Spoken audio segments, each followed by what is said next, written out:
कामासुरसैनिका कामेश्वरास्त्र सभण्डासुरशून्यका ब्रह्मोपेन्द्रमहेन्द्रादिदेव संस्तुत Vaibhav हरनेत्राग्निसन्दग्ध कामसञ्जीवनौषधिः श्रीमद्वाग्भवकूटैकस्वरूपमुखपङ्कज कण्ठाधः कटिपर्यन्त मध्यकूटस्वरूपिणी शक्तिकूटैकतापन्न कट्यधोभागधारिणी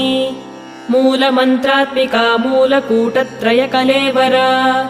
कुलामृतैकरसिका कुलसङ्केतपालिनी कुलाङ्गना कुलान्तस्था कौलिनी कुलयोगिनी Akula समयान्तस्था समयाचारतत्परा मूलाधारैकनिलया ब्रह्मग्रन्थिविभेदिनी मणिपूरान्तरुदिता विष्णुग्रन्थिविभेदिनी आज्ञाचक्रान्तराल